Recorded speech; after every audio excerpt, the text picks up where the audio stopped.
Day 1 of the 4th day. In 2007, I became snow. Since the early 90s, it has never snowed here. That is when Athena granted me life, and I became less of one and far too many. At the end of the Iliad, my best friend, for whom I had requested a wish from, Athena, wore a black velvet dress, sewed on eyes made of cheap jade, and all her fingers and toes became rounded sacks of clouded stuffing, filled with 100% Korean manufactured song, dance, and fandom. My wish for her was to please stay the same forever. Fighting off the invisible hands of thousands of pus-rotten enthusiasts with their bloodied surgical masks and tools made of lies, I failed to cut the bondage and to stop the transformation of the doll. But Athena said it was a test to prove my existence as an icicle, to harden and solidify me into a glacial knife. Clothed in a masquerade mask and polished bone armor, with wolf fur stripped from an ancient tribe, she granted me the zone sword made from the eye trees in my backyard and their wandering, introverted souls. To grant your true wish, you must go on a journey, a brief 9 days. The 10th is counted as the day of your rebirth.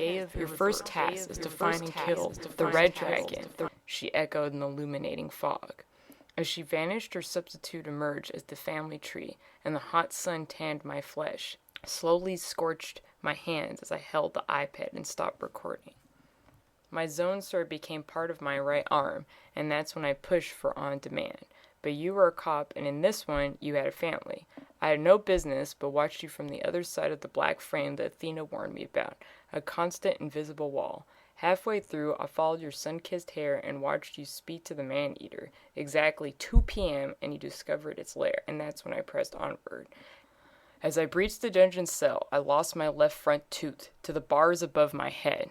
Set the gasoline-filled room on fire because of my blindness, stumbling over barrels and flaming wheelchairs in the dark. With the zone sword, I sketched the crawling beast so that it approached me and not you.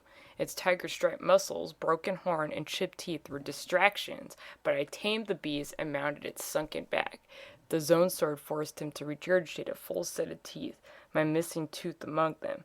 I carved his body and took several pelts, a claw, and even a fang. Sacrificing these parts to Athena, she forged the commander's dagger, a backup weapon to help me defend in close quarter combat. My front tooth, carefully placed in the Pearl Factory's old box.